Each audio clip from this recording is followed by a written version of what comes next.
Ready, kids? Aye, Captain! I can't hear you!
Ahoy there, mateys. It's time to set sail on another episode of Unconstitutional Awakening, the podcast. I'm your captain, Jimbob Ovalshorts, and tonight we've got a special treat for you guys.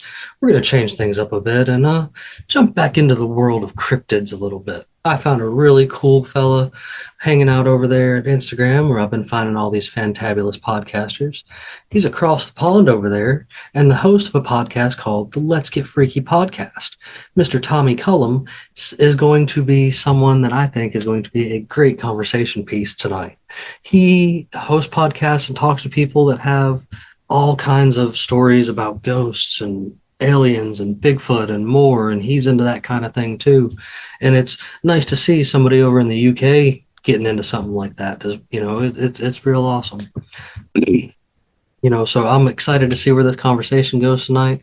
I've got Bandit and Luis with me, so there's no telling where it's going to go. I just know that, hey, let's have a little bit of fun. It's always dark and dreary and such like that. So let's get into the world of wonder a little bit, because that's where change is really made. And Luis will tell you that too. I guarantee before the night's over, he's totally going to say something about that. So, but of course, anything that we share tonight or anything we do tonight, or the stuff to get back to Tommy and everything that he's doing, will be at everyone's favorite website, unconstitutionalawakening.com, your home for everything us, man. And you can find episodes of the show, episodes of the Red Pill Project that I'm on that makes you think, episodes of us on other people's shows, man.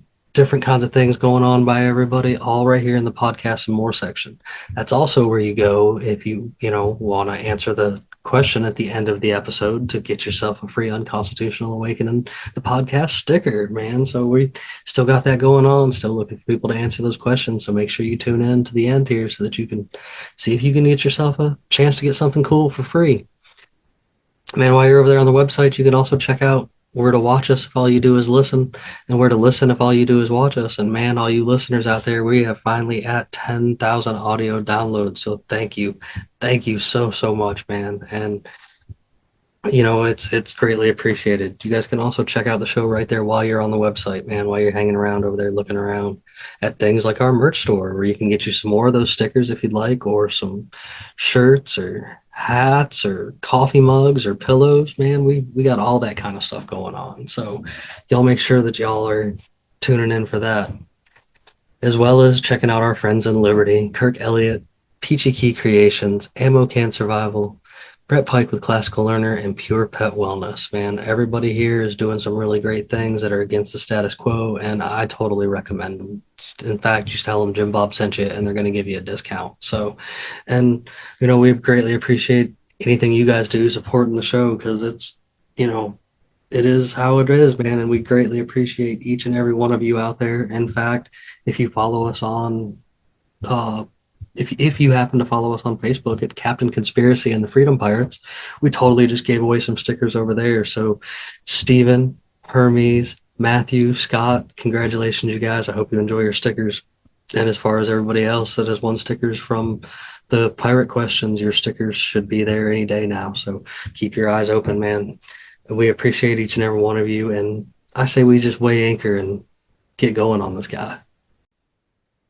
And ahoy there, everyone. Like I was saying in the opening there, we've got Mr. Thomas Cullum joining us this evening from the Let's Get Freaky podcast. And we're super excited about this because it's going to be a change of pace from this evening from the things you guys are normally used to. So enough about me, though, man. How you doing over there, Thomas? How things going? Hi, guys. Thanks a lot for having me on, man. It's an honor to be with you boys. Oh, man, much appreciated. Hey, man, as I was saying in the opening, you guys, this is somebody else that I found over there on Instagram and all these different podcasts that I've been coming across, and he spurred my interest because he likes to talk about things that are out there and weird and cryptids and what else, because you never know, man. I always say that you never know what you're seeing because there's so much weird stuff out there that truly is unexplainable, and I love it when somebody wants to listen to those stories from other people and stuff like that, because stuff like that I find fantastic. Me and Luis sat here one night and listened to a guy tell us stories about talking to Bigfoot. So, I mean, Wow. I never like to throw anybody's story aside, like it's interesting because, at the end of the day, everybody's experience is so vastly different, and listening to those experiences in themselves, it's like opening a book of rare stories that are interesting, but at the same time, nobody's listening to them because they fall into an obscure side of what actually built most of the literature we have today. If you think about it, our literature is based off people like them. So I gotta ask, what got you into the cryptid scene, man? I've always been fascinated by everything paranormal, ghosts, cryptids, UFOs. I love it all. The cryptids is probably the more recent one. I started really getting into the Bigfoot subject first. Nice. And like everyone, when you first think about Bigfoot, I think especially over here in the UK, you think of one Bigfoot in the whole of America. There's one of them.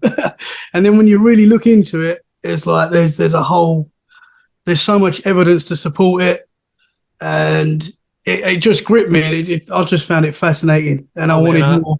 I'm definitely a believer. We've got people in different parts of the country seeing different versions of them, and then you branch out into the rest of the world and you start finding them in other places there too. And it's to me, a friend of mine, a friend of the show, his name's Steven. He actually gave me he was like, "Hey man, you know how feral pigs are hairy, but domesticated pigs are bald?" I was like, "Yeah." He's like, "What if they're just feral humans, bro?" I was like, that's a good way to look at that. That could be a plausible thing. I mean, to a degree, right? Because if you think about divergent evolution, just let's go with the actual scientific methodology of how you can look at it. Divergent evolution. You have groups of people that grew up in collectives, us, and like large collectives that created societies, and then there were some that literally were forest people and kept being forest people. And a while ago, some they were, anytime they mess with the rich people were like, you know what? Stay away from those areas. Weird shit happens in there. There's like whole sections of the world that if you look at it, you're like, why didn't we leave that area alone? It's rich in resources. It's great for building cities. Actually, it's optimal. Like, there are places in the United States that are forests that would be the most incredible places to live. Oh, yeah. Oh, man. And nobody lives. Well, there are some people that live, but ask yourself, why the fuck is there not mass encampment? There's water supply. There's sunshine. There's sometimes just the right amount of sunshine. Now, in like real feral people, like, me and Bandit have talked about this before. I live near a lot of national forests, and I will swear that there are feral people in those forests just running around, because even me and him witnessed some obvious like signs of people deep in the woods. If you had just about an hour east of where I live, you get into the Appalachian Mountains. I mean, not even an hour. About 45 minutes east of me, you get into the Appalachian Mountains, where you will disappear and not of your own accord. There's I think it reappeared on Hulu. There is a really good series that goes into, I think it's called Missing 411 on Hulu. I think it's called Missing 411. They go into all of this, and it's probably one of the best series that I have watched that investigate like mysterious appearances, dealing with the paranormal. And there was one on there where you get an area. There's an area east. It's the Appalachian Mountains, and then you go out west. And of course, you have the lore, the cryptic lore in the Rockies, and then you have the Pacific Northwest, and you have the Southeast or the Southwest. It's yes, yeah. No, That is. I've heard great. I haven't seen it, but I know of this. It is one of the best you will watch. One specific episode dealt with a this hunting group, and they would go into, my memory is terrible, so yeah, I mean, they went into an area, and they've been going in there for a decade, 15 years, something like that. They taped what is perhaps the greatest example of voices of the unknown out in the woodline, and they're in this little wooden hut made out of logs, and they're videotaping and recording multiple like humanoid voices and screeches in the tree line. And they brought the recordings and everything back, and they had people just go over the sound for months and years, and these people cannot disprove it. They can't. They're like, it's not fake. And if it is fake, it's one of the best fakes in history. But the one thing that sticks out. Yeah, one thing that sticks out, is that the Ron Moorhead Sierra sounds? Is that what you were saying? That sounds familiar. Yeah, I think that's what it's called. Yeah. And they said, I mean, they've said it. There's no way it's fake, but at the same time, they said it's not human.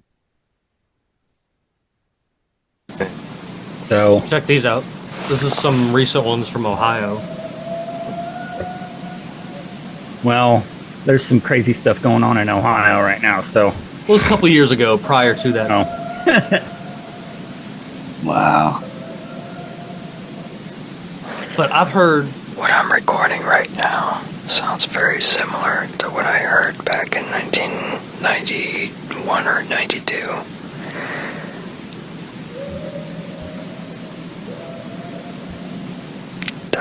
And I've heard a few other ones like that. I've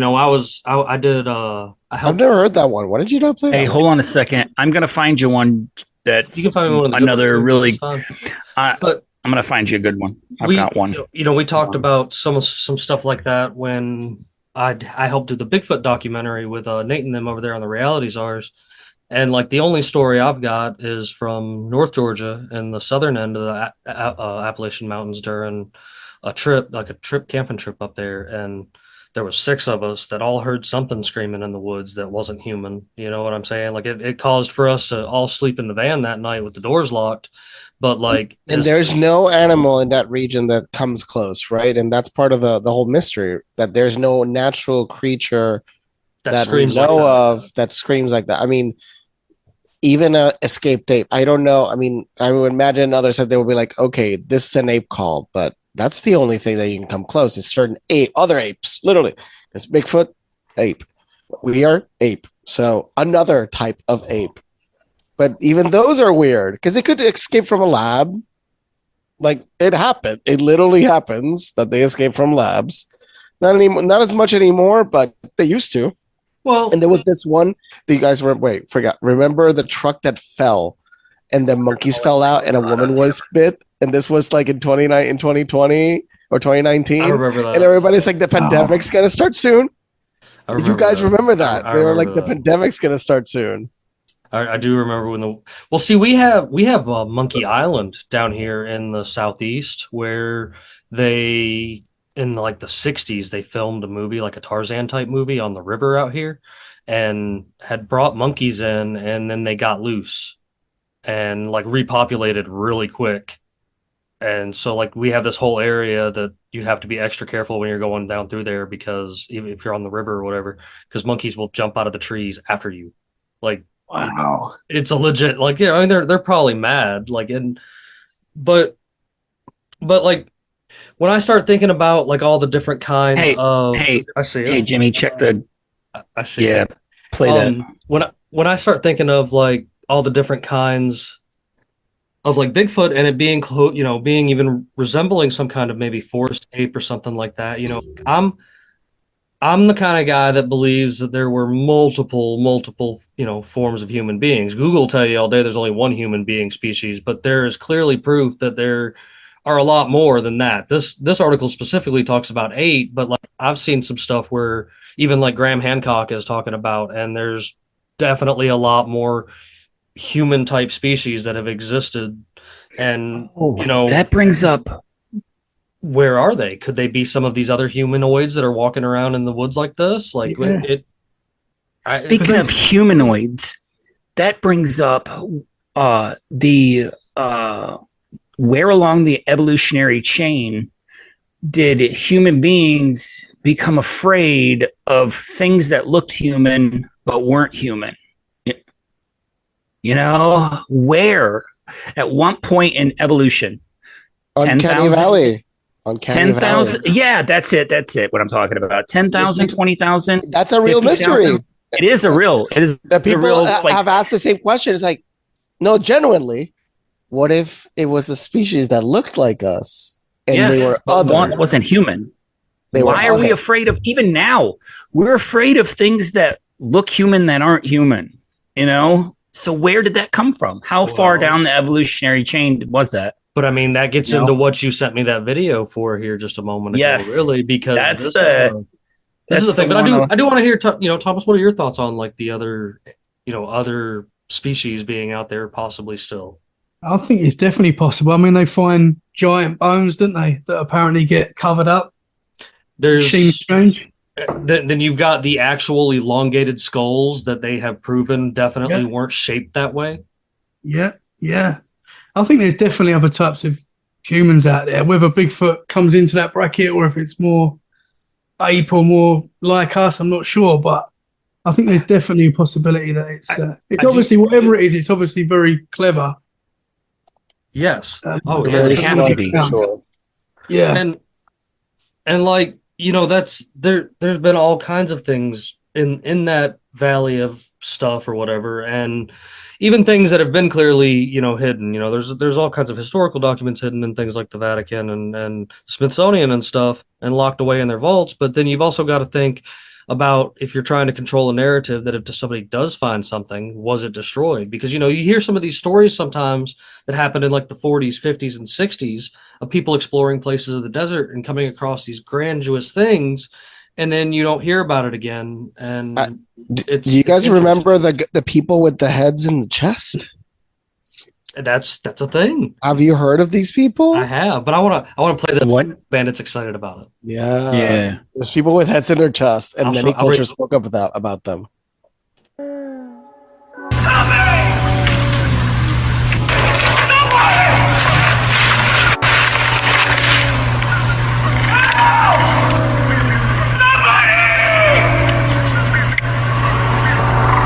This freaks me out for some reason.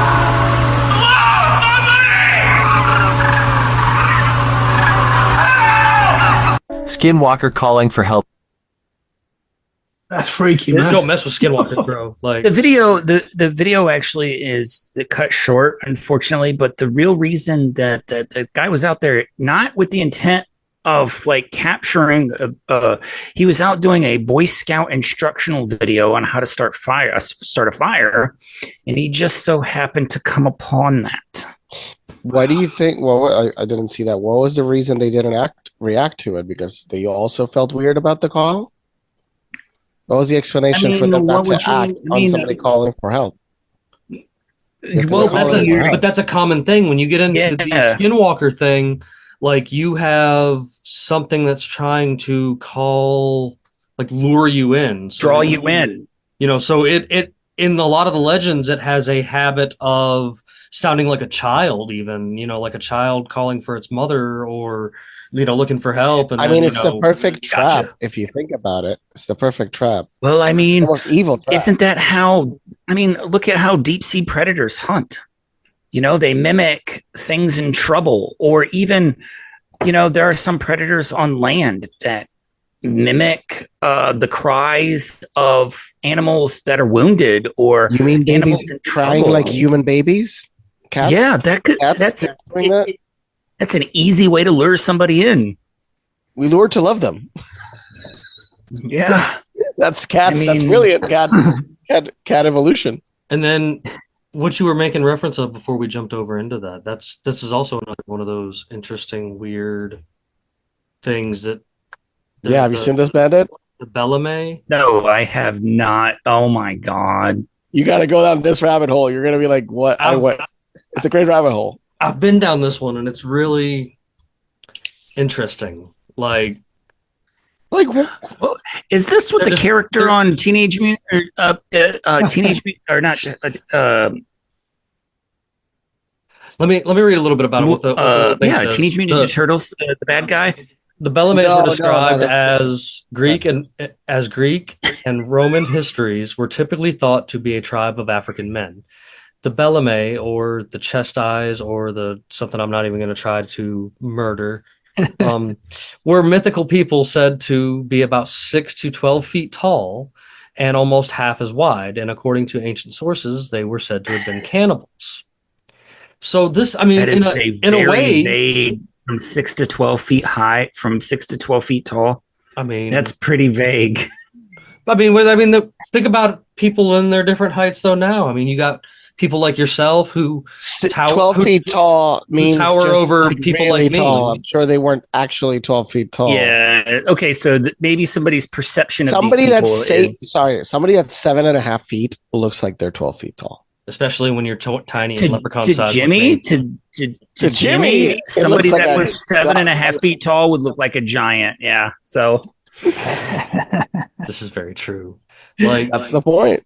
But it begs the question, because you know that there have been other species found, and they're always, I guess, in the world of evolution, they always talk about like the missing link and stuff, and like somewhere along the lines, all these other different humans or different humanoids. I bet the Smithsonian showed up and destroyed one of the excavation sites. I'm a big believer in things like, because when you look back at what dude wrote when he wrote the Lord of the Rings and the Hobbit series, he claims that these were from historical documents that he found in this library, and just different books and stuff like that he had read throughout all this. This is where he dreamed this stuff up. And I'm the kind of guy that'll tell you right now, are fairies? Yes. Leprechauns? Yes. Giants? Yes. I really think that there were all these different forms of humans at one point in time, and man just either ended up with the Ring of Power and took over, or something. Like we've gotten to this point now, whether it be an experiment like they've been trying recently, or that even led to it too, because humans switched a pathway to where they have like that fear that you're talking about, and there's a lot of quirks that we've gained that seem to be almost changed upon us instead of something that we naturally had when you really break down humans and such. What I find interesting is that every culture has the same thing as well. Like before the internet, before we was all connected, both sides of the world had giants and done all the ancient drawings of giants and stuff, and we all had the same. Was all seeing the same thing. So I find that interesting. It's almost like we were connected at one point. Yeah. Makes you think. Well, Antarctica was a tropical environment. Oh, yeah. With buildings. with buildings. Oh yeah, those old. Oh man, the let's see, ancient. Well, there's there's pyramids there, but Oh, there's I mean that I buildings don't for doubt. sure. Well, Well, there's other buildings. well, there's always there was a map floating around for a little while, and I'm trying to see if I can find it again that shows it like defrosted and with like civilization on it and such. Like it's quite interesting, that there was a time where it was mapped to show there was ports and things like that. So, you know, Old maps from the It's- 1500s show Antarctica under the ice. Now, this is the big thing. In the 1500s, it was already under an ice age. So the ice was bigger than it is now. sure. We ended the ice age in the 1850s. People don't understand that. People are like, global warming, global warming. I'm like, yeah, because we were in an ice age. Well, That and then, part alone is like a hard problem to debate with people that don't understand how it's not man. The most of these problems are not man-made, but a cycle not of the Earth. not to mention mine and Bandit's The favorite plastics, though. of the Plastics are us. pole shift. Oh yeah, we don't know You know, if anything happens or nothing happens. This floating rock has been tumbling through space for billions of years. Really, billions of years. Everybody wants to talk about how bad this. I'm not downplaying it whatsoever. How bad the spill and problem is in East Palestine, Ohio is. I'm not downplaying that whatsoever. It's bad. But if people think for 1 second this is going to have some negative effect on the Earth spinning around the sun for another few billion years, Mother Nature will correct itself. It will flush everything out and it will start over. It really will. People don't have a clue about how awesome this planet really is. What do you think hurricanes are? They're surf cleaning. Hurricanes literally Surface. It's a buff. It's a buff. It's a buffer. I mean, I've Bandit. I said It's God just giving it a scrub. Yeah. A little scrubby scrub. Tornadoes are his fingers. I said Picking at a dead spot. Scratching that goes more into what I had said to you before. Me and you were conversating about how, if there was anything in existence that we could actually legitimately call a real god, it would have to be planet Earth. Without it, we are nothing. We cease to exist. It gives life, it takes it away, et cetera, et cetera. Like it can wipe its slate clean. And like I'm a firm believer in this isn't our first time around. I think humanity has made it to leaps and bounds in the past before, and then something happened and we got sent back to the Stone Age. And I honestly don't think I don't think that it won't happen again. You know what I'm saying? Like I'm sure it'll probably happen again. We just end up getting too big for our britches and mess ourselves up, and then the survivors that are left start over in caves. You know what I mean? Like it's a cycle, just like anything else. Oh, the meme where we build AI enslaves us. Solar storm destroys AI. We praise the sun. Just maybe, the cryptids. Just maybe the cryptids, or that we think are just like abnormalities, are leftovers from the previous civilization that was wiped out and restarted and evolved into us. Now, we've existed for 300,000 years, and there's potential evidence of things happening before. Kind of back to Bigfoot, a point that I've made numerous times and that I do like to point out is a lot of people like to put on the missing persons map and the national parks map and how close they are. The cave system. Well, the cave systems and stuff. And I got curious one day, and I decided to throw the United States Bigfoot sighting map on top of both of those maps just to see what it was. And holy crap, if it didn't line up with a lot of the same stuff. And so I've always had this theory in my head that Bigfoot totally lives in like inner Earth. Like I I think they come up here and go as they please, but like for the most part, they got their own thing going on in a whole different part of the planet that we don't even think about because everybody's focused on the stars. And there's too many people on this side of the planet and the other side of the planet that have seen the same creature just with minor differences for me to not believe it's real. And I think this also goes along with the same to go with any of the creatures that resemble the Loch Ness monster, as we have similar creatures in some of the rivers and lakes in the United States. I've heard stories out of China with the same kind of stuff, even Australia. And so I'm just like, okay, so this is another creature that somehow got entrapped or somehow does exist through here.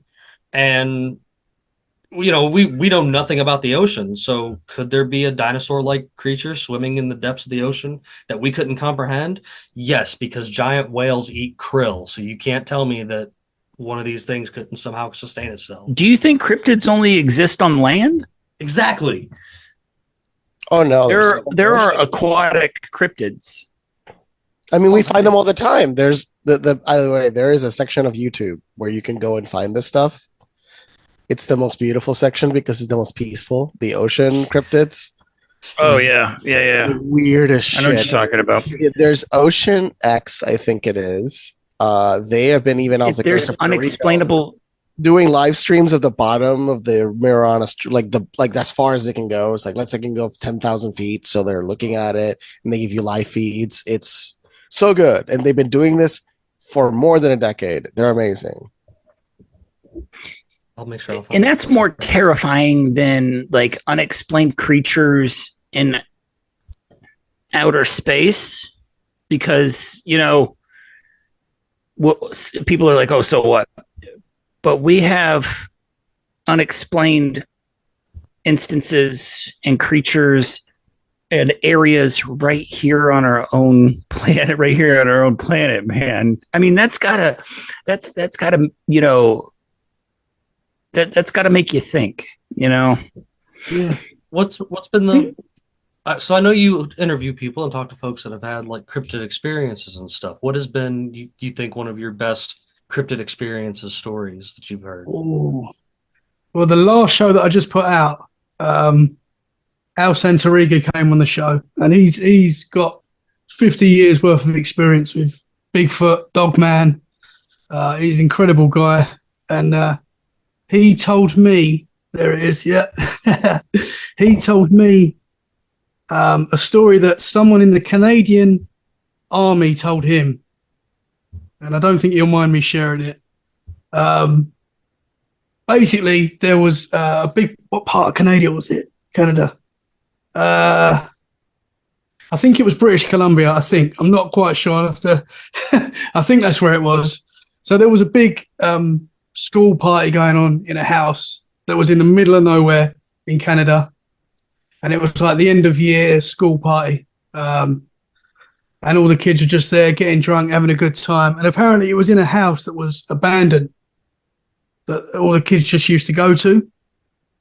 And during the party, something happened underneath the house. There was like, they found, what's it called? Like a cellar. And it was locked, and they've opened the cellar. And I believe this creature's jumped out. And they were filming this. This was on film. Oh, wow. And it was how you would describe a werewolf dogman. This is how it looked. And obviously everyone at the parties ran home. Everyone's gone. And this was on, someone had it on camera. And something happened to the camera. I don't know where it is now. Obviously, it'd be amazing to see. I smell a Blair Witch. Yeah, that sort of thing, yeah. But apparently they left one of their friends at the house and they all went back. And, leave him behind. I wouldn't go back. So that was a recent one. That was quite incredible. So I know over in the UK, there's definitely a lot of good haunt stories, to come out of that area. There's a lot of good haunted areas. It's much like the southeast over here where I'm at. We've got some of the down in Savannah, Georgia, and stuff like that. Some of the most haunted places in the country. And and you guys alone over there have a bunch of haunts. But I gotta say, are there any exclusive cryptids to the UK area that you don't think you've heard Obviously, about out of the? we've got the Loch Ness. Yeah, That's the main. That's the main one of the main ones. But where I live, I didn't realise this. I've recently moved from. So I'm from Essex, which is right next to London, and I've recently moved to Dorset, which is about 2 hours from London, and I've got a big forest right next to me, massive forest, and I didn't realise, but there's like a dogman law there, so they say that there's a dogman there. I didn't know this till I moved here, and obviously talking to locals and stuff. Yeah. And yeah, apparently we've got our own dogman that people have seen, heard it, apparently seen glowing eyes in the forest and stuff like that. So I thought that was really cool. I mean, Because the dogman's another subject that's really growing. there was always that the Americans were always singing about the werewolves in London back in the day. So That's it. Now, I've seen a lot of videos on TikTok and YouTube saying that Scotland is one of the bigger places over there as far as cryptid lore. Yeah, there's a lot of Bigfoot activity in Scotland apparently as well. Oh, So that's another cool thing looking into this subject. I've always thought of America as being the place where Bigfoot is, but it's actually everywhere. But as you said before, Russia, all over the place, China, Australia, you've got the Yowie in Australia. And I've spoken to people in the UK. There's supposedly even a tiny version in Indonesia. Yeah, That's much smaller. A pygmy Bigfoot? Yeah.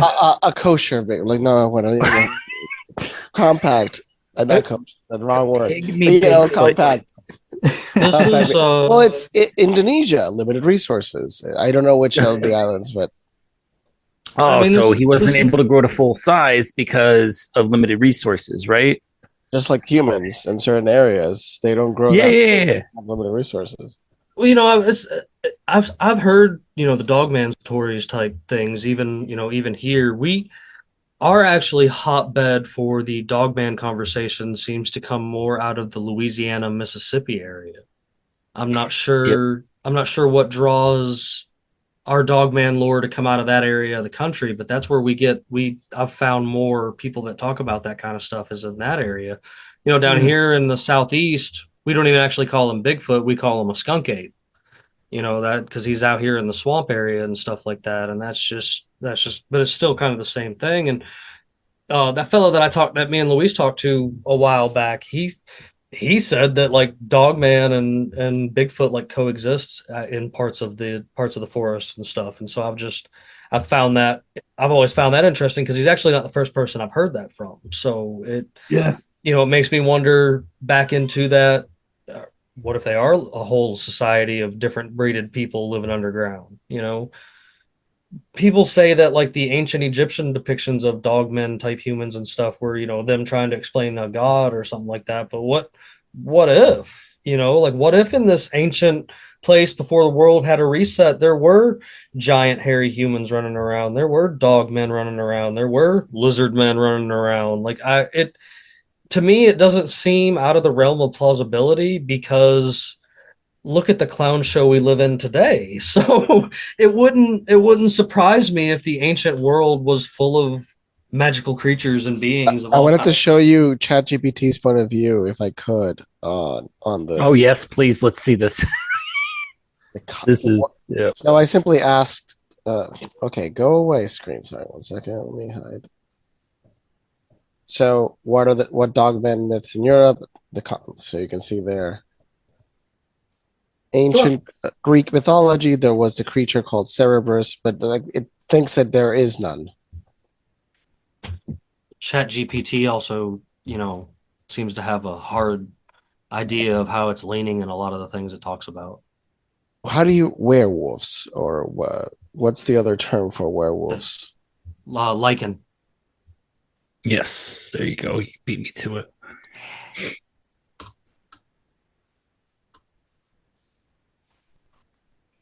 Now, this would be something, Luis, I think you should be feeding into the AI art generator.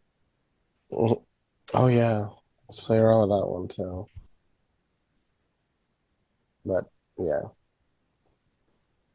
There you go. still going, but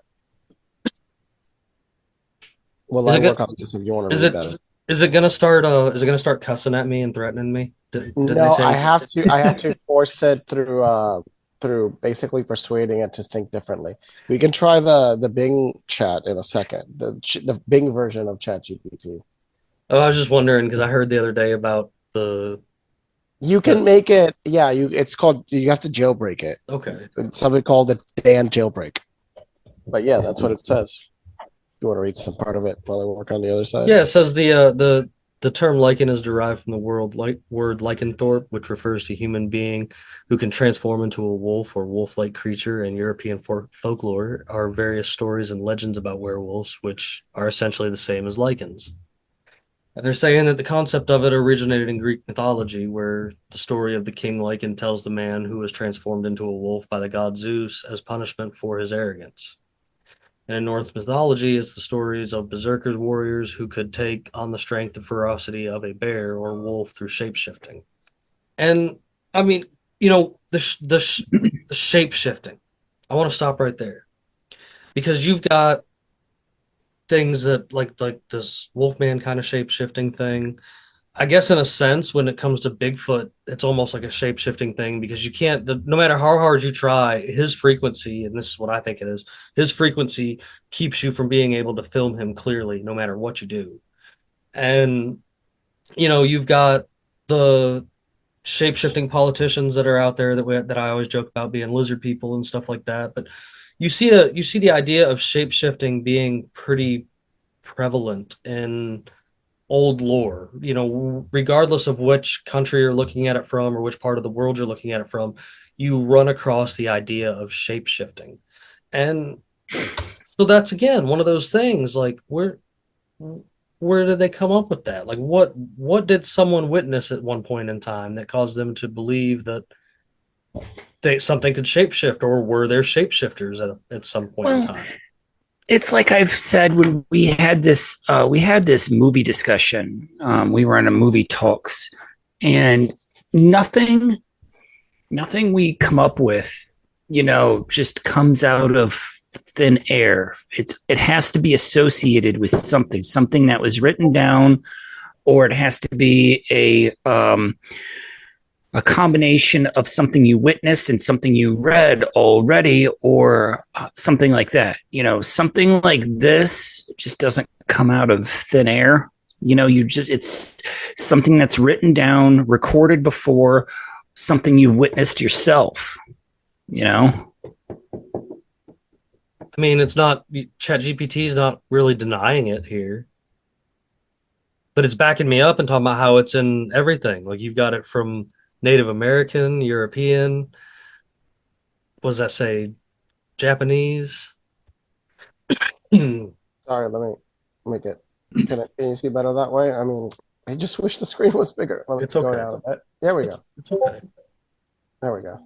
Let's see what does that say. It's got Hindu, Japanese, like it's not I don't think it's out of the realm, man. Like I think there's something that drew people to believe that. What do you think there, Thomas? Yeah, definitely, man. I mean, a lot of people have had experiences seeing these things, and I mean, is everyone lying? I don't think so. That's the thing. Everybody can't be lying. Everybody can't be looking for attention. Give you a simple example: UFOs. Trust me, somebody didn't experience it. The statistical probability that somebody's making it up is extremely low because of the amount of ridicule that comes from it. But yeah, I want to find the amount of ridicule is abhorrent.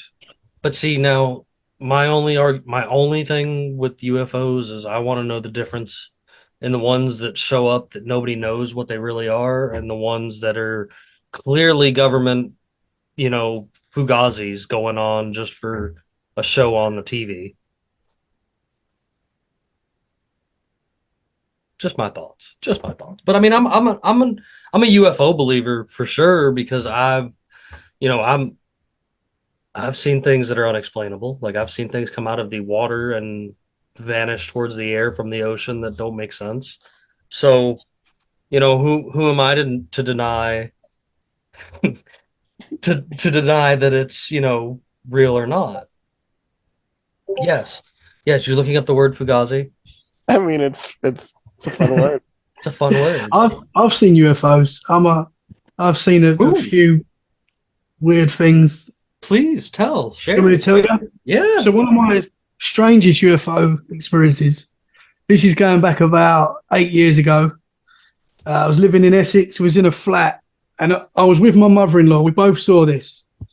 So opposite the flat I was in was like a little foresty area, and we was on the 4th floor, so we was quite high up. And literally 3 balls come out the forest, and they were changing shape. These balls, they seemed to be connected, but they weren't actually touching. And they were like a silvery color, and they were just, I would say, just bit bigger than a basketball, say. And they were floating around each other and just going up and up and up. And me and my mother-in-law are looking at this like, what is that? Like, we couldn't work it out. Is it a balloon? No, it wasn't a balloon. We just could not work it out where it was. And the weird thing was, these 3 balls, they were balls, but they kept changing shape. They were never the same shape either. It was always a different shape. And they were just sort of going around each other, up and up and up. And all of a sudden you just saw flash, flash, flash, and they were gone. And I looked at my mother-in-law and I went, nobody's going to believe us. And nobody does really, but that happened, and it was amazing. Oh no, man! Listen, I'm the kind of guy that I'm not going to deny it, because you can't.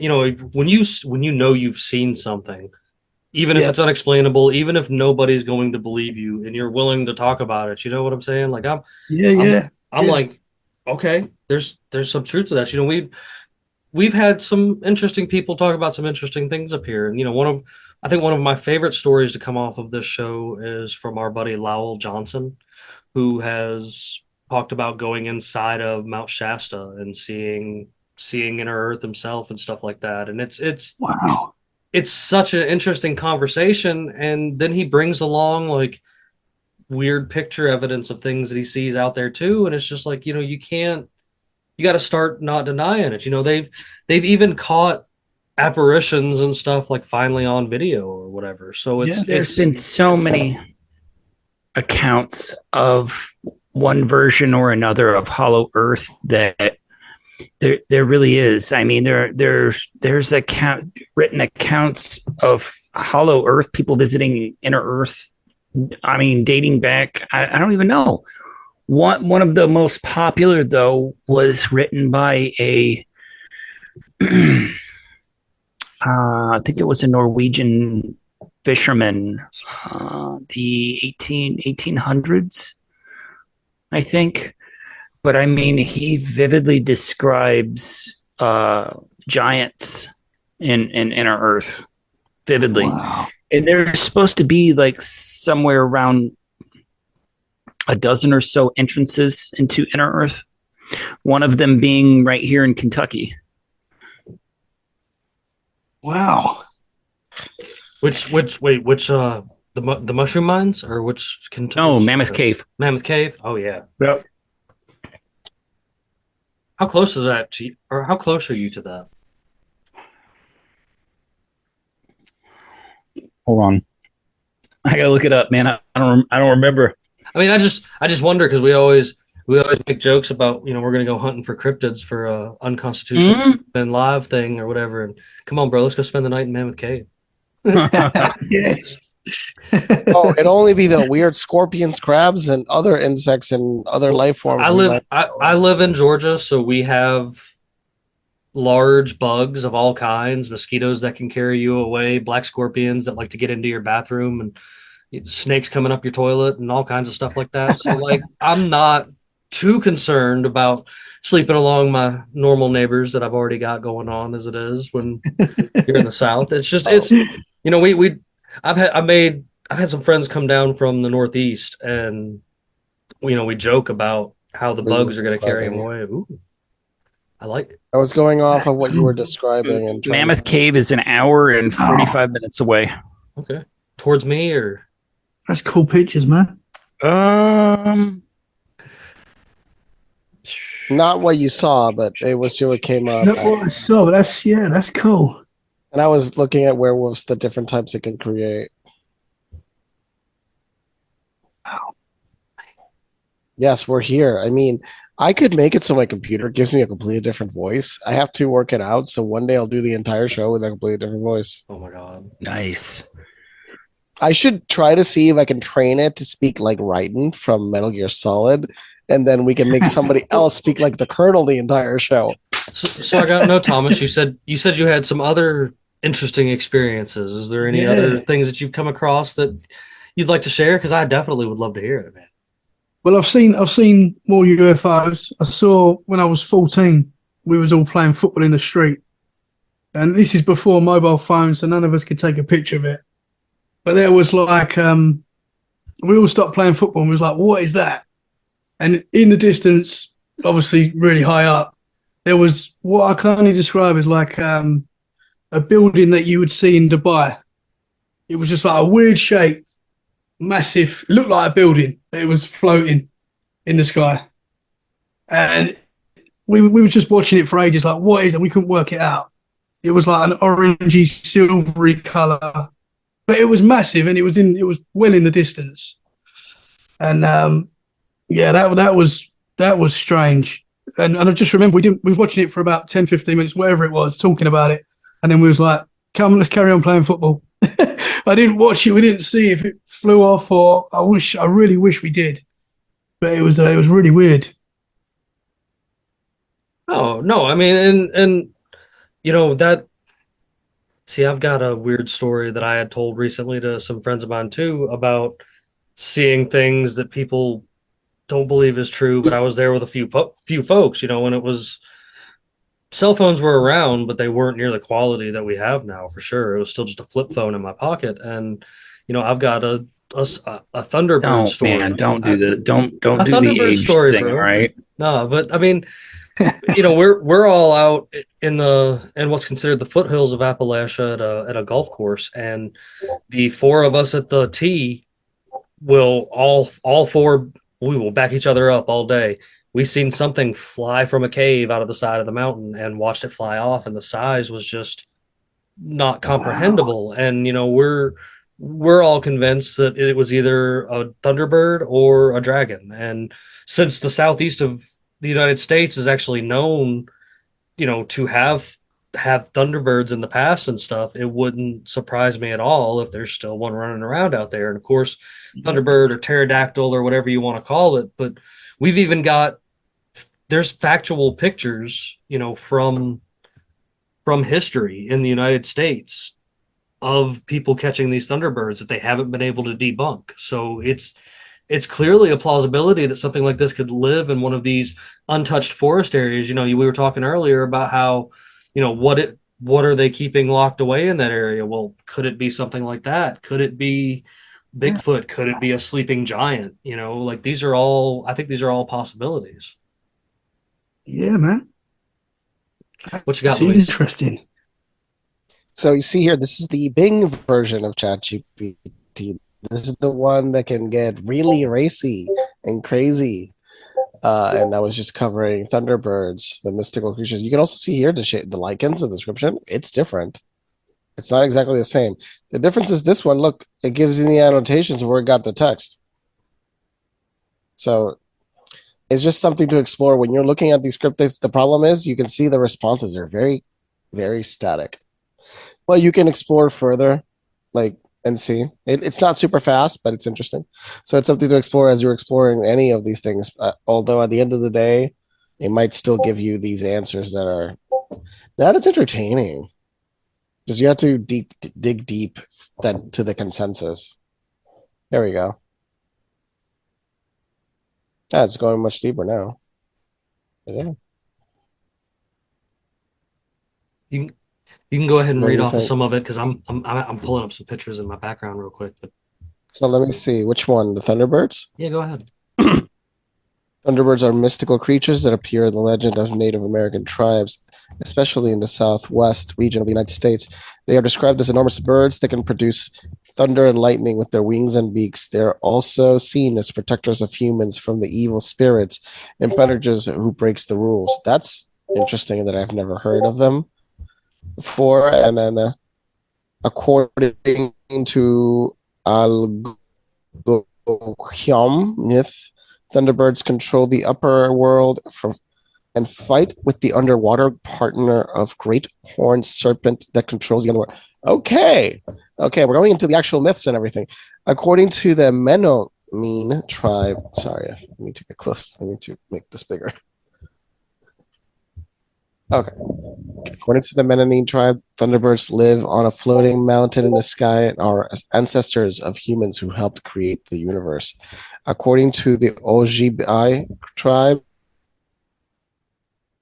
Thunderbirds are created by the Nanabozo to fight against evil spirits and also to punish humans who break the moral rule. So I guess they're good spirits overall. Like, all I'm seeing, they're good. Are they gone because the bad people killed them? I don't know who these tribes. I'm imagining they're Native American tribes. It's quite plausible. I mean, but you know, like a lot of there's these Native American from Mexico, or I was having a little bit of trouble finding at the moment, but they're, and I know we've talked about them before, Luis, but and I know you've seen them too, but they're like these older pictures from you know, like after the Civil War era, where people were taking pictures with the Thunderbirds that they found. One of the prominent places was like Alabama, I believe, and it's mind blowing. It's seeing these kind of things, you know, like it because there's definitely some truth to it, and when you get to looking at it from my end, I guess. Because I'm, you know, definitely the guy that's going to be like, it's possible, like that, but that's just because I don't know. I like to think that a lot of different things are plausible because there is just so much out there that seems implausible. But by the way, this is definitely the future of search. This actually works. This is way better. This is like an enhancement because this is connected to the internet. Well, ChatGPT is not. ChatGPT is not connected to the internet. Interesting. So yeah, look at all the directions it's trying to push you. All right, let me get the share screen back so I can bring up these pictures. Let me hit it. You're in control, sir. These are all these old pictures, and like they've never really had anything to debunk a lot of it. Like it's really kind of unexplainable. I mean, a few do look fake as hell, but a few look interesting. Like the bird. Yeah. There's another one of the blackbird. That one's like been around for a long time. This is one that they've actually never got to really debunk. Like they've had actually people look at this one. Somebody then has that somewhere in their house, if that's real, and it's kept away, and they're very rich. Yeah. Oh, absolutely. And then there's always been this picture too that was super interesting. Like this, I remember this one. There are birds that are that big, but that's just not. Right. That's just weird looking bird though. Yeah, the weird looking bird. But there are birds that look just like. I mean, it looks similar to a scavenger type. So it looks similar to a. What are those called? The ones that scavenge. Vultures. Carcasses. Vultures. It looks like a type of vulture. Maybe it could be like a very large vulture. Well, and you know, I'm huge. You know, there's a lot of interesting depictions and proofs that if there were, you know, certain kinds of, because you know that they've come out and said that a lot of the dinosaurs that they've pieced together weren't actually true. You know, some of them never even actually existed. But there is some interesting pictures of some that you see depicted alongside humans. You know, especially like the Brontosaurus, for example. You know, there's still all those legends out in the Congo of the one that actually still exists to this day. And you know, that to me, that's one of those things that's been super interesting. I've listened to that one fella, you know, talk about his story of trying to go out there himself, but not making it through the river of leeches. And I'm just like, man, I don't know. I think if I ever had the opportunity, I think I'd have to try to give it everything I had to try to get and see this daggone. Well, you also need a bit of resources because at the end of the day, you have to hire a crew to come with you, because you don't want to be. Okay, let's be real. You are the definition. Let's talk about. Speaking of area without natives, let's talk about the guy that got the photo of what they The say, giant snake? the snake that was like 100 and something feet long that actually lunged at the helicopter. That's confirmed by several people. That's why they real. It's because there were Wait. several people there that saw the fucking snake and they're Helicopter like, that were on the helicopter. This was just it was at least 80 feet long minimum. They said over 100. I've seen over 100. No, I know, but they say the minimum estimate is at least 80 feet. But yeah, because the problem is it's the angle, the quality of the photos. It's on a hillside. It's on a hillside. It's from a helicopter. I get it. It's shaking. Yeah. People don't. If you've never been in a helicopter, taking a picture from a helicopter, it doesn't work too well. Nope. I've tried. Modern cell phone. Good luck. I've tried. Shutter speed should better be like 1,000. If you look, it's not sharp, but it's still not bad. But you have to understand, you're on a helicopter, so you see at the bottom. That's the vibration of the helicopter. It's a good picture. It was broad daylight, but he had to shoot so fast. So the reason why it's also dark, it's likely broad daylight. The shutter speed probably was really high anyway, but it was probably like a cheap camera, so up to 1,000. So those situations you need up to 4,000 to really be able to capture the moment without capturing the vibration. Getting into these areas, 100-foot snakes are the least of your that's the least of your problems, really. Disease, insects. The insects in there will kill you. Cannibalistic tribes. Yeah. Tribes people that have not come in contact with. They still exist, bro. Outside people. Your cannibalistic tribes, the weather. Papua New Guinea is still full of nature tribes. I think we just say nature in general. There's over 13 uncontacted tribes in Amazon. They just leave them alone. And when you say tribes, these people think, so dozen people. No, we're talking civilizations. When you say tribe, it's a civilization. It's not just like a dozen people. No, it's hundreds. Hundreds to possibly thousands of people, and it's ridiculous. So 100-foot snake. If that was the biggest problem, then count me in. But no. That would be like going into North Sentinel Island. I spoke to a guy. Sorry. Go ahead. I spoke to a guy a few weeks ago. I haven't put the episode out yet, but he was a US veteran for 20 years. He served in the army, and he claims that in the Congo, there is still dinosaurs now. Oh, I don't doubt it. Of. I've heard that. I've heard this before. Yeah. And I just found that so interesting. Amazing. Oh, absolutely, man. There's the Congo area. The Congo area. That area. That's where all the cobalt comes from. Yeah. That area of Africa, they were saying there were natural nuclear reactors there over 100,000 years ago. Oh, guys, it gets crazy. It's way crazier than I thought. Okay, so let me show you here. This is crazy. I didn't know it was actually this crazy. All right, wait. This is nuts. This is so cool. You can see the screen? All right. Look at the size. It's way bigger than I thought. Brazil's uncontacted tribes, mostly within the Amazon rainforest, believed to be the highest population uncontacted in the world. 67 uncontacted tribes. 67, way higher than I thought. West Papua uncontacted peoples located in Papa New Guinea, estimated 44,000. That is a fucking civilization. Wow. In Papua New Guinea, by next door to Indonesia, that's next door to Australia. They also have the highest. The reason for that probably they have the highest concentration of the most languages in one country is Papua New Guinea. And the thing is, there's where the cannibals are in Papua New Guinea too. But they eat you after they eat the remains of their enemies, so they cannot escape into the afterlife. I believe is just part of it. So it's like a revenge. They take parts of you and they cook them and then they eat them to trap you in this world, so you cannot enter the next world. That is some dark shit. That is some level 10 dark. So See, and they aren't the only ones to do that, though. now I'm all right. So the Papua New Guinea thing is super interesting.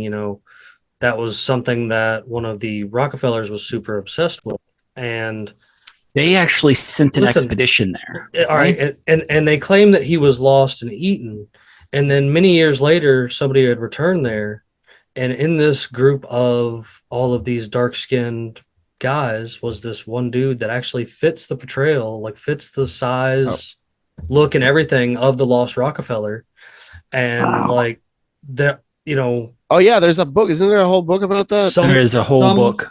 So, the official story is he was eaten by these cannibals and blah blah blah. But like, there's even legend in, I guess, Papua New Guinea from other contacts later on that no, he was like they ended up taking him into their tribe and he became a part of their group and everything. Oh, this was in Papua lived New his Guinea life. where that happened. Oh, I thought it was Yeah. in some other parts. No. And so, there's all these photos like that. That's a photo taken by a different man years later that went back and swears, he's just like, holy crap, he is still alive. But there's like photos and stuff leading up till like the day that he vanishes, of what he was out there doing, because somebody he was with survived when the boat flipped or whatever. And they just like, the story just seems like it's almost one of those things where he definitely kind of maybe he might have faked his own death. Like maybe he didn't want to have nothing to do with the name that he was so blessed with, at birth,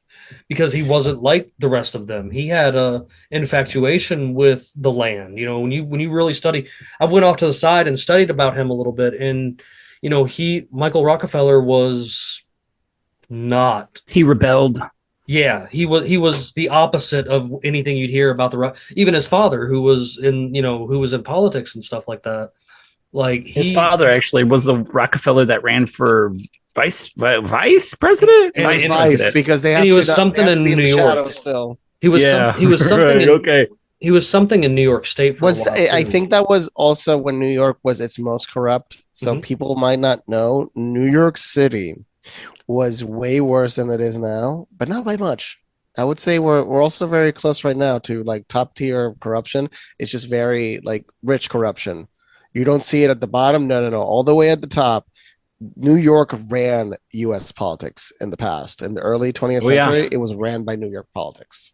There's a whole documentaries you can watch about that's super interesting. That is about just how New York ran the United States for a while. And it was rich people in New York that ran the entire country.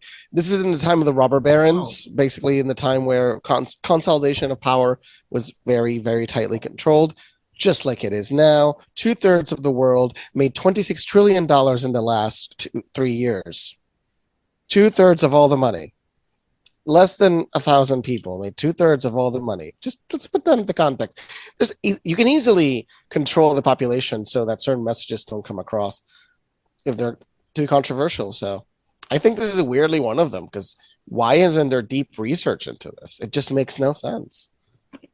There should be deep research into this. It's And speaking of the Michael Rockefeller expedition, that reminds me, have you guys seen that movie, The Lost City of Z? Yes. That's exactly what it reminds me of. Yeah. And that's a true story, isn't it? That film. Uh-huh. Yeah. That's awesome, man. It's based on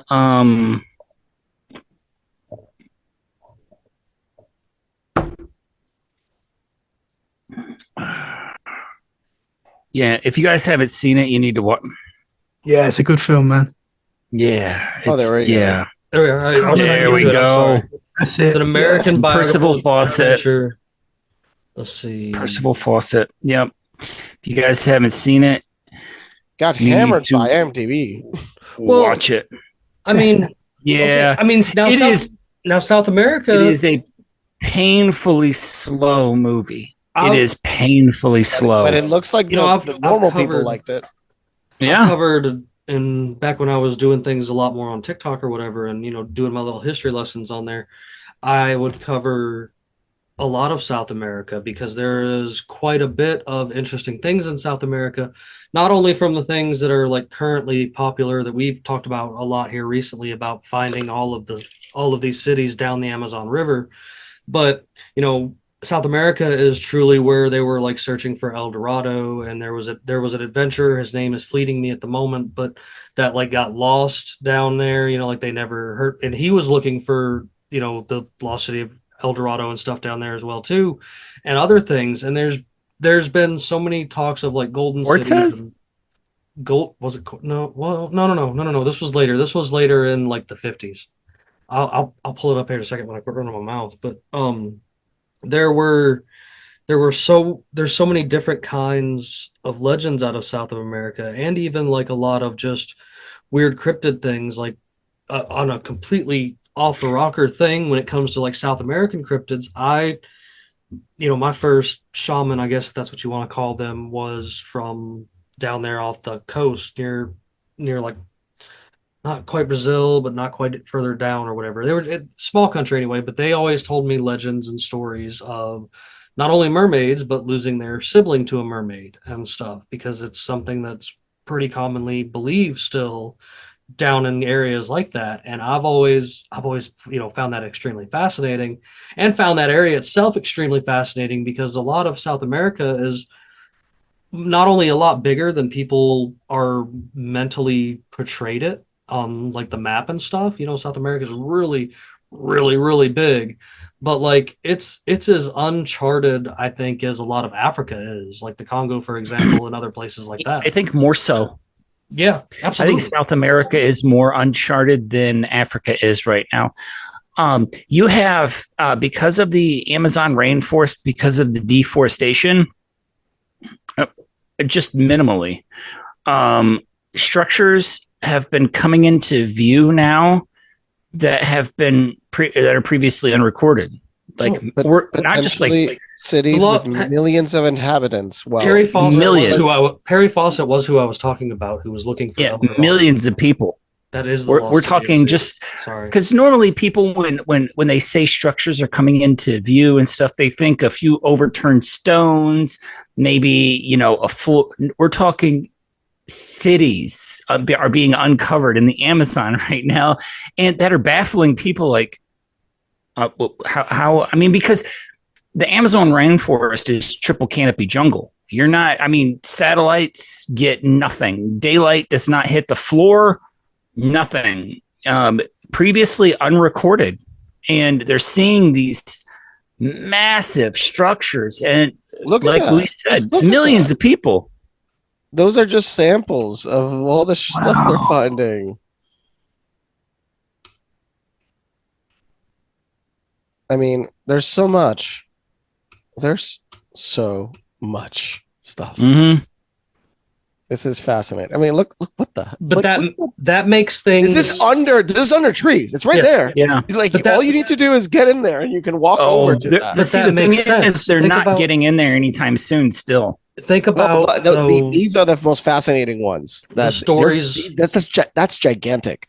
The stories of the Spanish, coming here before the European settlers, and then that's a good overview. See all those settlements. When the Europeans got here, they're like, "Oh, this guy lied. There was nobody here." You know what I'm saying? Like, and it's because you guys ever heard of Angkor Wat? Angkor Wat in Cambodia. Mm-hmm. Similar thing.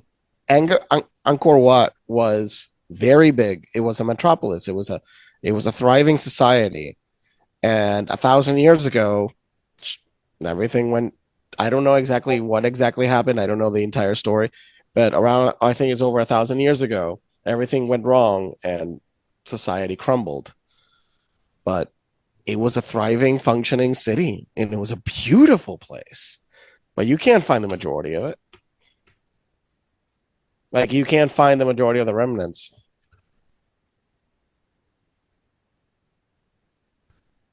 But look, like this is. Imagine things like this in Brazil. I mean, in the Amazon, hidden away. Yeah. Such amazing beauties that we are not seeing. Majesty. And that all brings into question. What existed before or, what we perceive as the beginning of society or the beginning of civilization or the beginning of when humans became civilized. What existed before that?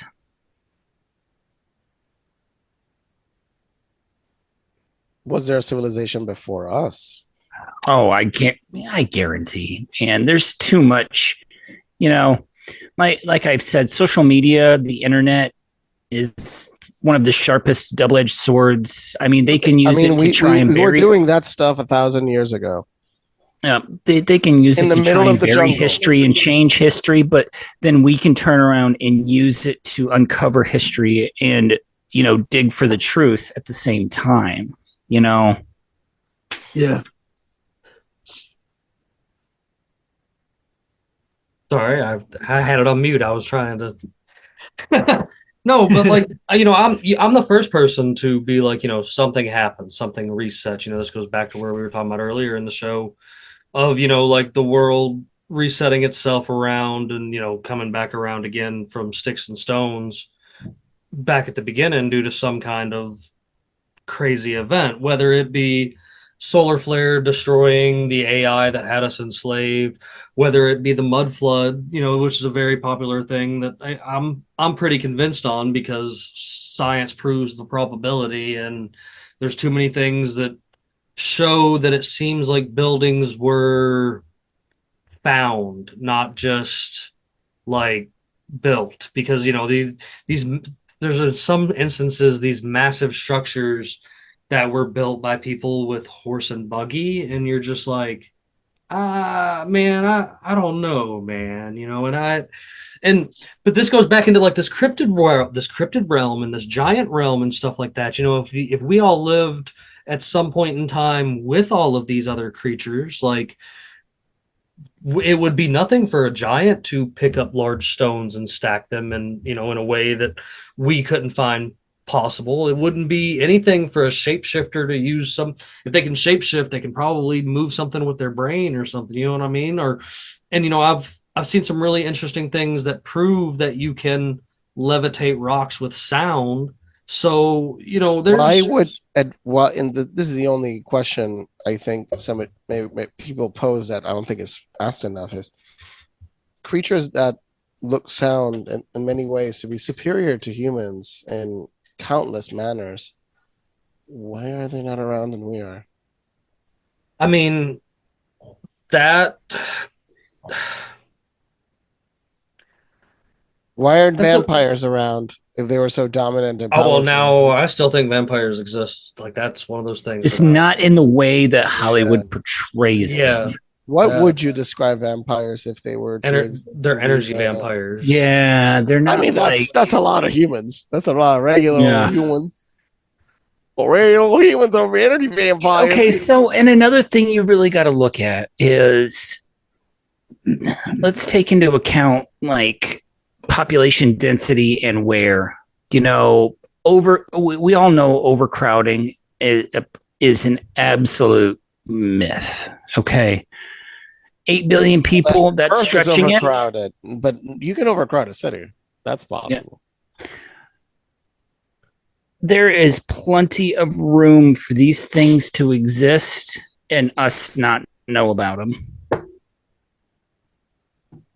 We just have the illusion that we know. Because we have a map that shows that we've been there. I agree. Yeah. Oh, wait, not. Right. Those maps do not show places we have been. That's a big funny thing about Portugal. Portugal lied about all the places they explored, so they could just lay claim to it. And for some stupid reason, the Spanish believed them. So they imagine my shock. Somebody lying about history. Also, Paraguay was gigantic.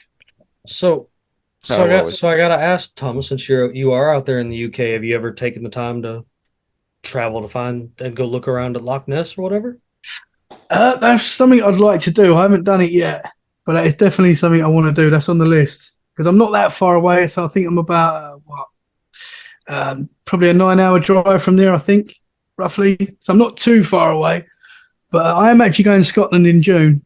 Nice. Well, that's for a stag do. So I don't know if we looking for Loch Ness while I'm there. I might be. I be able mean, to sneak off and that's also an I mean, area, an area do you deep do in haunting cryptid and stuff hunting? too. So Do you do any like paranormal hunting, cryptid hunting?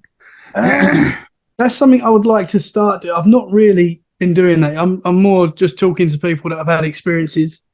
But that is something I'd like to do. I mean, especially now I know that I've got a possible Dogman right next to me. I might start trying to get There out you there. go. A bit more. Actually, when the You're weird up thing and is, when buckle I up and first, explore. yeah, when I first moved here, I took my two daughters to the forest. We're just having a walk about, and my oldest daughter, she stopped and she got scared all of a sudden, and I was like, "What's the matter?" And she went, "I've just seen two eyes staring at me," and like she really freaked out. It wasn't really like her, and I was like, "No!" Like she's been listening to me watching Bigfoot documentaries, and she's just freaking herself out. And I just sort of dismissed it, which maybe I shouldn't have done considering what I do. And about a week later, somebody told me about the Dogman law in that forest. So she could have seen something, and I've sort of dismissed it, which is bad of me, really, considering what I believe and do. But so yeah, maybe she did see the Dogman. oh no, Well, I mean, You also want to be brave in the event of fear, So I would also say to a child, "Yeah, there's nothing there. Come inside." but Exactly. Yeah. but at the same time, Caution. I Take really caution. believe that children at a certain point of still having some sort of innocence can see on a different spectrum than we Yes. can. And Yes. Bandit's gonna get at me for this, but we had some No. past guests that made him uncomfortable no. because they Oh, kind of no, were no, just no, like, no. "Yeah, bro, you're not No, wrong." no. It's not that. It's that, and I have a toddler in the house. Yeah, we that they do. I without a doubt, I do believe that they can see and feel and hear things that we can no longer. We could if we attuned our minds to that again, but our minds have been so corrupted by the world that we have lost that ability. Kids are open to everything, aren't they? Kids their minds are so pure and they're so attuned that they can see, feel, and hear things that we can't. And I mean, yeah, that's without a doubt. Yeah. I'll tell you this, my oldest daughter, she's 11 now, but she was 4 at the time that this happened.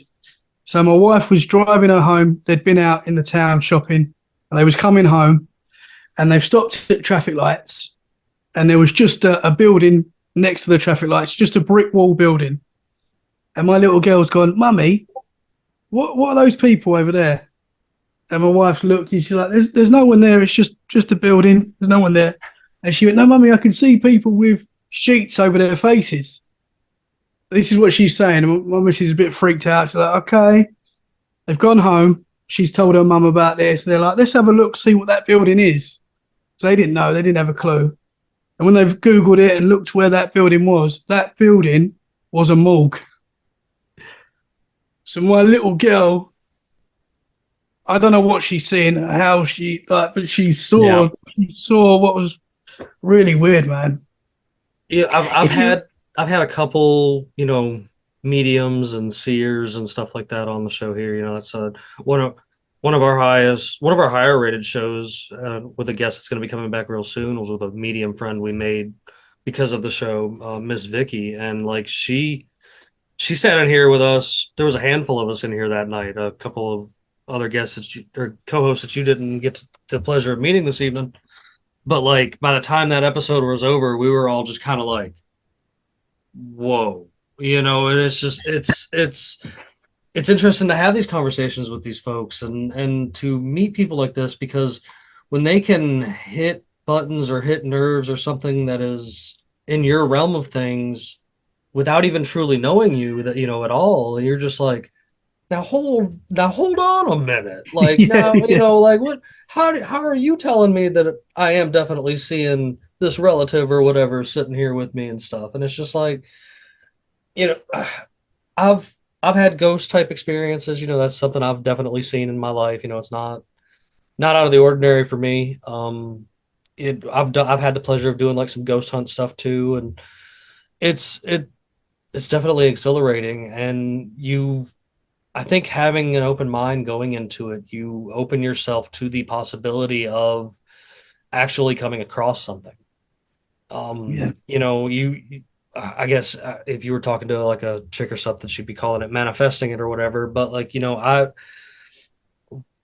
we checked out this school that in the 70s and here in no, it was earlier than that. I'm sorry. It was during some race riots down here in Georgia. There was a elementary school that was firebombed. And in kind of the hood of Atlanta or whatever during these riots, and they put roadblocks, like the big concrete roadblocks, in front of either end of the school and just left it sitting there until like 2008 or so when they finally demolished it. In the early 2000s, I went up there multiple times with friends and like we investigated every corridor of this place. And it literally was just closed down, a chain put on the door, and that was it for the remainder of the time. Sure, some graffiti and stuff had come over the years, but desks were still in place. There were stains in places that were interesting. There was still the daily chalkboard writing and stuff that was faded and stuff like that. But we inspected every corridor of this place, and there was one room towards the front that we walked by every time that had a chain not only through the door but like through the frame of the wall. And I was like, I find that interesting. Let's save that for the end of our exploration and stuff. So we check out these corridors. We all feel different temperatures. We have some funny pictures come up on the Polaroid and stuff like that that are really unexplainable. We are all convinced one night we heard somebody telling us to get out. And the night before we went on the final one, which was to go cut open that door, I had this dream of this little girl that I had seen in a newspaper article that I had found about it. And she kept pulling on my side as we were cutting the chain, telling me not to do it. And when the door opened in my dream, we seen red eyes staring back at us and like heard a rocking chair moving. Well, that night, when we cut the chain, the six of us heard a little girl laugh. And when we opened that door, there was a fucking rocking chair sitting in the middle of that room. And it was enough to make us all Scooby Doo our asses out of there as quickly as we could, because it was just like, holy shit, this is too much. And we talked for a little while after that, and we're all kind of convinced that we totally released something from that room that somebody may have very well magically put in there. That's why that chain was there or whatever, because we all had like interesting things happen moving forward from there that were just like unexplainable, from even cars moving and stuff to other ends of the street. And like we distanced ourselves from that place, and then eventually it got tore down or whatever. But it was just one of the most, just gut wrenching weird things ever. Like you just have this feeling come over your body that you're just like, what's wrong? Something's wrong. And the children laughter thing didn't help either, especially when the closest thing to you is not kids or a school. So like Yeah. it was just a wild thing, like a wild experience. And I've had more experiences as far as ghost stuff and stuff like it ever since I was little. And it's definitely something I've always been infatuated with. Like there's Bandit and I think Luis both have made a good point when we've talked about ghosts in the past. I bring up Luis's point a lot because I think it's funny is why, what if they see us too? Like, what if whatever is we're seeing in that realm sees us at the same time? And or the idea that it was something so traumatic at the time, like, that it scars reality. that it scars reality and it's there forever. Yeah, man. Like, Yeah. That's what happens in places that people have lived for extremely long periods of time, like in Europe, that if they've lived there for thousands of years in the same location, same area, you don't see that in areas that haven't had high human populations. You only see it in areas with high density of human populations for extended periods of time over several generations. it's like when you visit like a castle or something like that, something that's been there for years. A lot of You fucked get- up shit happened in Feel castles. it, yeah, and you can feel that energy. You can feel The worst type of things in We got a magic. Civil War. We've got a Civil War battlefield here, about 20 minutes outside of town. They also say even Gettysburg is haunted. One of the bloodiest Civil War battles took place in this area in most of Kentucky. And they say that thing on the regular, you will hear and see things that aren't there. And like you said, something traumatic that scarred reality happened there. So, I mean, if you think about the fact that we the observers affect reality, mhm. what if consciousness can do something deeper that we are still unaware completely in comprehension to what's going on? We think we know a lot of things, right? And then we discover we We were know flat nothing. out I don't fucking know wrong nothing. about everything we were thinking we were right about. I'm the first Yeah, to admit we that I don't know know, jack. like- Yeah. the more you learn, the more questions you have. it's Oh. it's a Well, the more never-ending you thing. learn and the more you know, in reality, you come to the realization that you do, in fact, know almost nothing. You know? One of But that's, that really is true, though. The more you know and the more you learn, you come to that realization that, man, I don't know shit. I don't. In the vastness of things. You in the thought you had a vastness full of things. bucket. Nope, Well, it's yeah. completely empty. But You in just the don't know how big vast- the bucket is. It's like in the vastness of things, you just know nothing about anything. one of Really, one, I mean, one of my with the- favorite aspects of it though is like when you go on this quest for trying to figure things out, and at one point in time you're going to convince yourself through the things you're seeing, you're like, no man, that was crazy. I'm grown up now, Bigfoot was never real. And then you're going to get a little bit further down the line, you're going to come back across some things and you're going to go, fuck, Bigfoot's probably Maybe, totally real. yeah. And it's just like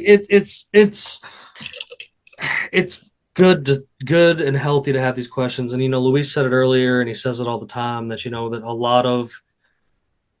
lot of things get brushed off because they're cryptids, or they're just they're myth, they're not real. But like, I mean, it's also much. were they So there's two things, right? When it comes to society, what's the easiest path to an answer?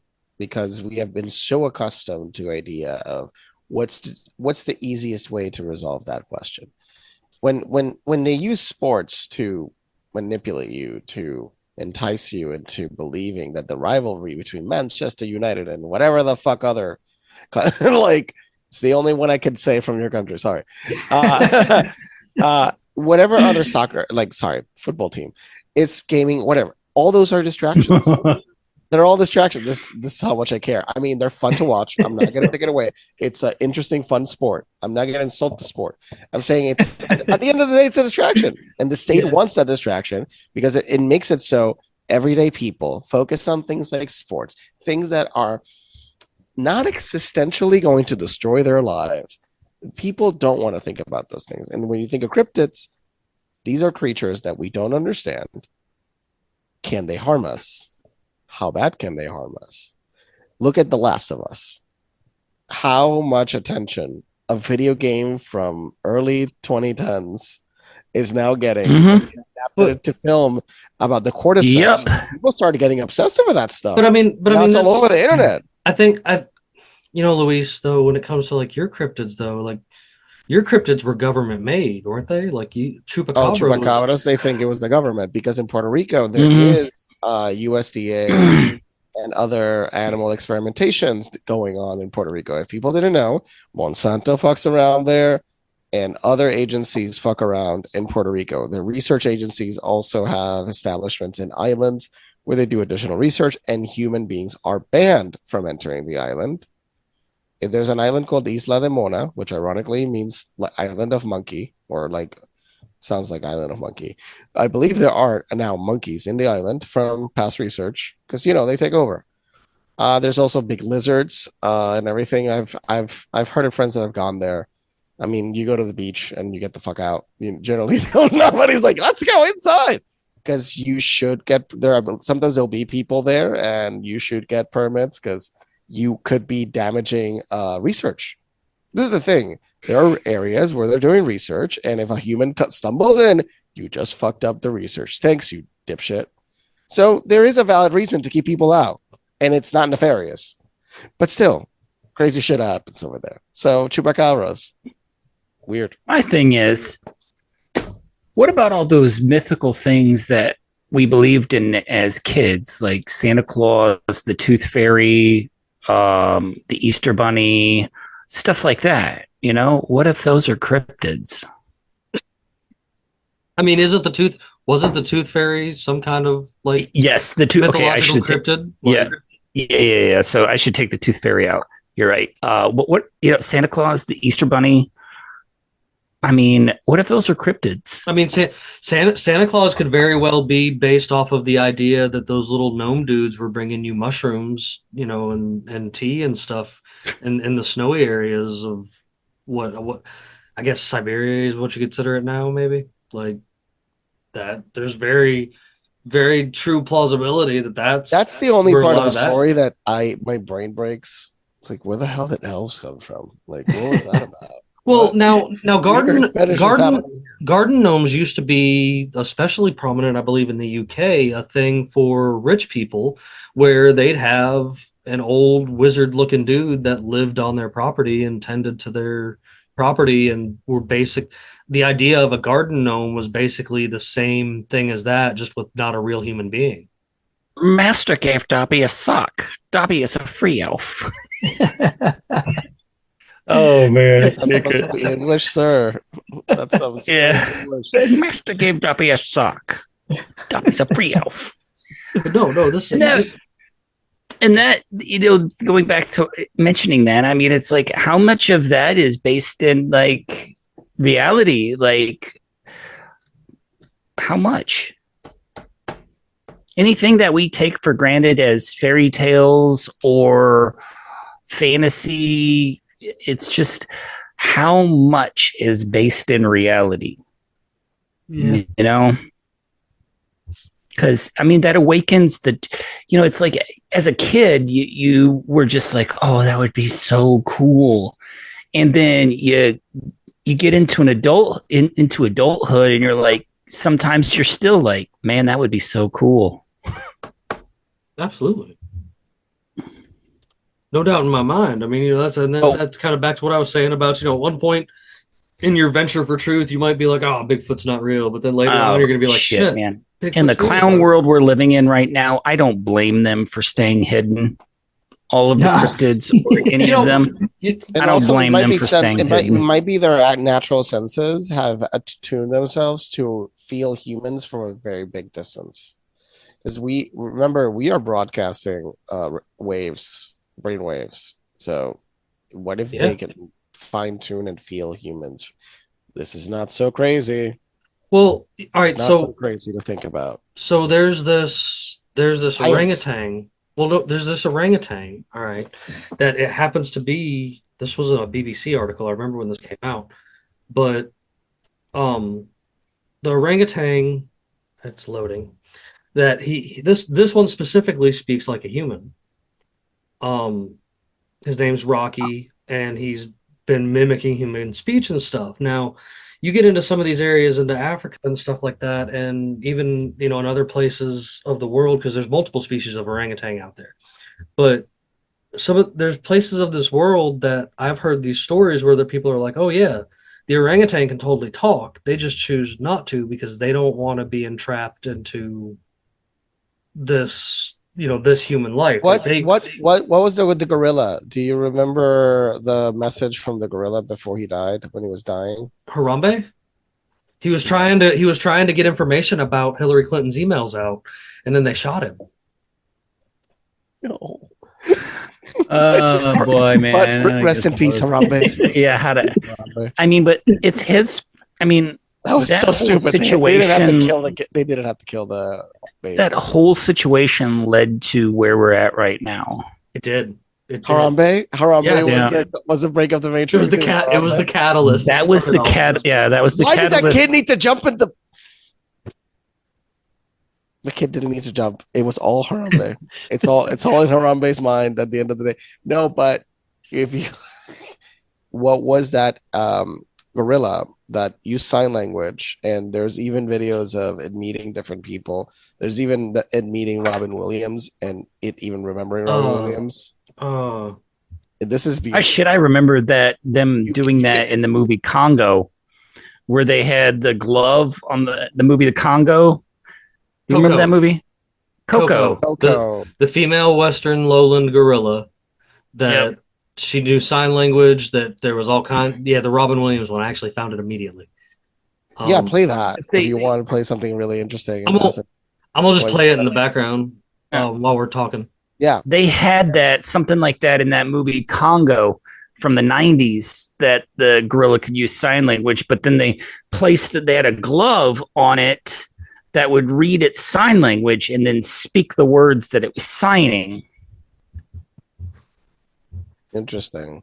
Well, I mean, this begs to question, if these other cryptid apes, whether it be Bigfoot or, giant of some kind or whatever, or even, gorillas or orangutans and stuff like that, is there some kind of connection that we have been disconnected to becoming a part of society and getting Robin ourselves Williams further away from nature and such?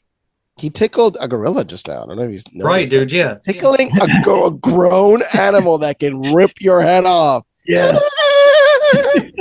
Yeah, that's a connection. That's a connection into the true humanity. That's a true human. That was a great human. Oh yeah, Robin Williams was. Yeah. To me, you're human. I think. What is a good human to aliens? Robin Williams. Just point at Robin Williams. It's like, what was a good one? That one. Yeah. He's a legend. Oh yeah, There's great things when it come to like his work and stuff like that. And they even showed Mr. Rogers in that video and stuff. He worked a lot. Another guy that everybody loved. And it's people that had that good positive message. I think that maybe they could connect with Koko, or maybe even other things like that. Or people over where the orangutans are that live amongst them, or whatever. People that have gone out there and lived amongst gorillas and had gorillas accept them. That's an actual true thing that has happened. And I think maybe the further we get from nature, the less we have the ability to maybe connect with a lot of these folks. But the closer we get back to it, maybe there's a whole world out there waiting for us. Maybe we can totally talk to animals like Tarzan could in the Disney animated classic. Like I am sure to a degree we could probably communicate with a few to the same way we do now.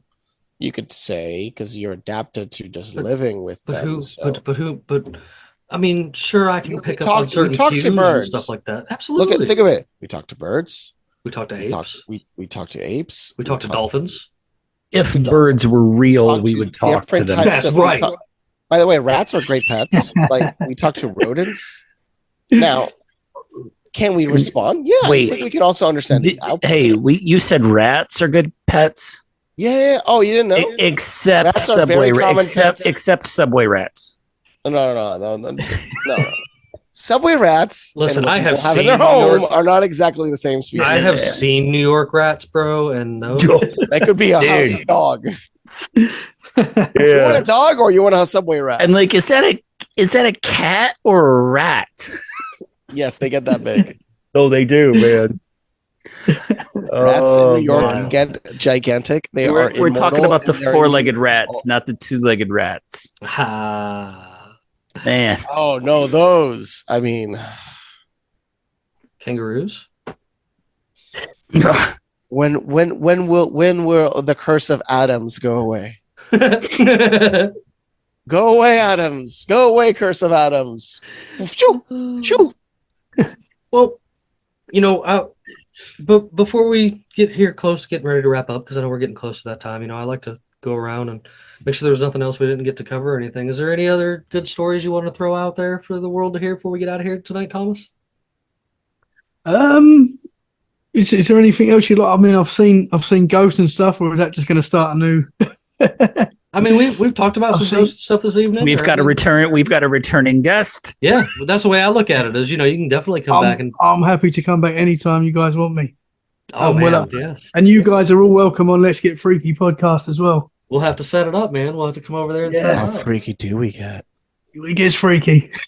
Yeah, that's what's up. No, As freaky as you want to get. Well, I mean, I guess. Well, speaking of that, would you like to get? I always like to give you an opportunity to give your plugs and stuff for everything, where everybody can come and find you and check your stuff out. And... Thank you very much. Yes, so we're on pretty much every podcast platform. We put a show out every week. Might start putting 2 out a week. Recently joined YouTube. Not got a lot on there yet, but there will be more on there soon. Yeah, come say hi. We talk all ghosts, cryptids, UFOs, anything paranormal, supernatural. We talk about it. So come over, guys. Come say hi. Yeah, you guys know that as normal, I'll have all those links so that you can get back and find him, and as well as find everything we've talked about tonight that I've pulled up on the screen. And maybe I can convince Luis to drop some of those sweet pictures he made tonight in his section of the website that we got going on for him over there. And you guys can check back on them too, because Luis does a lot of cool stuff when it comes to like that artwork and stuff. He's introduced it to a lot of our friends here on the show. I'm gonna do some crazy stuff soon. That's and like cool.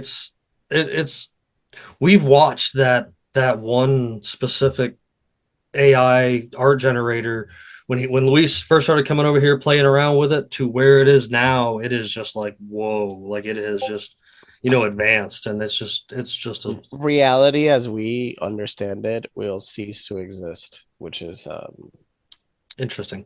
Something that kids will not understand completely. How we didn't question. We're talking about the uncanny valley. How we didn't question what was in front of us on the screen, if it was a real human, or are we all a fabrication of artificial intelligence right now? Hi. Bandit, you got any closing things for me this evening? Nothing, man. It's been a good show. It's always good to have. It's always good to have a show where I actually I have some knowledge to share. We need to explore. Yeah, of course. Well, you guys, like I said a few minutes ago, I'll make sure that I got all the links that you guys can get back to Thomas and check his show out, and I'll have his Instagram linked up there so that you guys can go over there and follow him on Instagram and keep up with everything he's got going on. And before we get out of here, I've been continuing to give away our stickers, and hey, they're starting to run out, but we still got a little bit of a stack of them going on. So if you guys want to get yourself a sweet Unconstitutional Awakening, the podcast sticker, all you got to do is answer tonight's pirate riddle. So hope you guys are ready. Now that you're getting close to land, you need your pirate ship to stop. So you take down all your sails, and this object in the water you will drop. Go on over there to unconstitutionalawakening.com and find this episode to answer that question and score yourself a sweet Unconstitutional Awakening sticker. You guys can also check out everything else that we got going on over there, and we look forward to it. So we're going to weigh anchor and head on out of here. Good night, everyone.